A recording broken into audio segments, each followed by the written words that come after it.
Mister ইয়াসিনের সঙ্গে আমি প্রথমবারের মতন ট্রাস্টের প্রধান কার্যালয়ে গেলাম।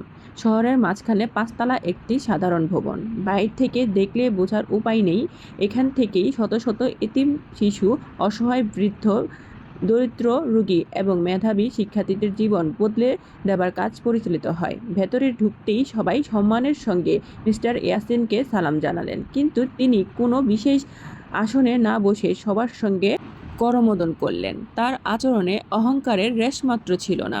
বোর্ডরুমে ঢুকেই দেখলাম বড় একটি গোল টেবিল ঘিরে কয়েকজন সদস্য বসে আছেন। ব্যারিস্টার রাশেদ করিম সভা শুরু করে দিলেন। বললেন, আজকের বৈঠকের মূল উদ্দেশ্য শুধু বার্ষিক হিসেব অনুমোদন নয়। আজ মিস্টার ইয়াসিন তার জীবনের সবচেয়ে গুরুত্বপূর্ণ সিদ্ধান্ত ঘোষণা করবেন। সবাই নীরব হয়ে গেল। আমি কৌতূহলী চোখে মিস্টার ইয়াসিনের দিকে তাকিয়ে রইলাম। তিনি ধীরে ধীরে উঠে দাঁড়িয়ে বললেন, আমার বয়স অনেক হয়েছে, জানি না আল্লাহ আমাকে আর কতদিন সময় দিবেন। তাই আমি চাই আমার অবর্তমানে এই ট্রাস্ট যেন একই সততা ও নিষ্ঠার সঙ্গে মানুষের সেবা করে যেতে পারে। এরপর তিনি এমন একটি কথা বলেন যা শুনে আমার নিঃশ্বাস যেন থেমে গেল। আজ থেকে লিলি এই ট্রাস্টের ভবিষ্যৎ তত্ত্বাবধায়ক হিসেবে পরিচালনা করবেন। তবে সে কোনো সম্মানী, কোনো ব্যক্তিগত সম্পদ বা আর্থিক সুবিধা পাবে না। তার একমাত্র দায়িত্ব হবে মানুষের সেবা করা। যদি সে এই দায়িত্ব সততার সঙ্গে পালন করতে পারে তবেই বোর্ড তাকে স্থায়িত্বভাবে এই দায়িত্ব দেবে। আমি হতভম্ব হয়ে গেলাম। জীবনে কখনো কোনো প্রতিষ্ঠানের দায়িত্ব সামলাইনি, নিজের জীবনটাই ঠিকভাবে গুছিয়ে নিতে পারিনি, আর এখন শত শত মানুষের ভবিষ্যতের দায়িত্ব। আমি উঠে দাঁড়িয়ে বললাম, আমি তো এসবের কিছুই জানি না। যদি ভুল করি? মিস্টার ইয়াসিন হাসলেন। ভুল সবাই করে, কিন্তু সৎ মানুষ ভুল থেকেই শিক্ষা নেয়। তোমাকে কেউ একদিনে সব কিছু লিখতে শিখতে বলবে না। আমি যতদিন বেঁচে আছি ততদিন তোমার পাশে থাকবো। সভা শেষ হওয়ার পর একজন বৃদ্ধা আমার কাছে এগিয়ে এলেন। তার হাতে একটি পুরনো কাপড়ের ব্যাগ। তিনি কাঁপা কণ্ঠে বললেন, মা, আমি এই ট্রাস্টের সাহায্যে 5 বছর ধরে ওষুধ পাচ্ছি।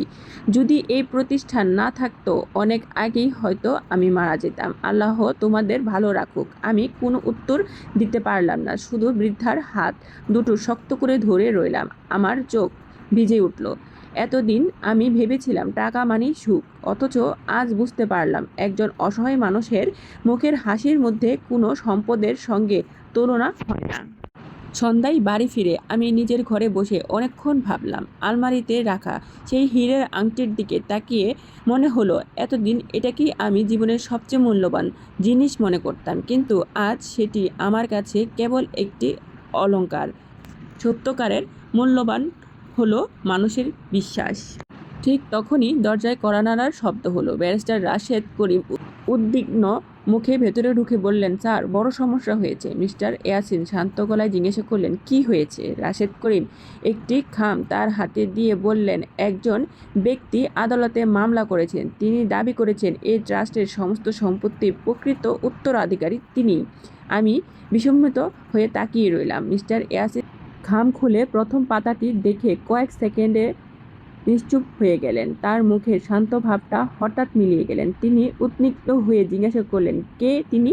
মিস্টার ইয়াসিন ধীরে ধীরে মাথা তুলে আমার দিকে তাকালেন। তারপর ভারী কণ্ঠে বললেন, যার কথা আমি এত বছর ধরে সবার কাছ থেকে লুকিয়ে রেখেছি সে ফিরে এসেছে।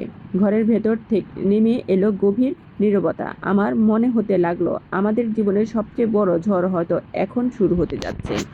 ঘরের ভিতর যেন হঠাৎ বাতাসও থেমে গেল। আমি বিস্মিত হয়ে মিস্টার ইয়াসিনের দিকে তাকিয়ে রইলাম। এতদিন ধরে শান্ত এই মানুষটিকে কখনো এতটা বিচলিত দেখিনি। তিনি ধীরে ধীরে সোফায় বসে পড়লেন। হাতে ধরা কাগজটা কাঁপছিল। আমি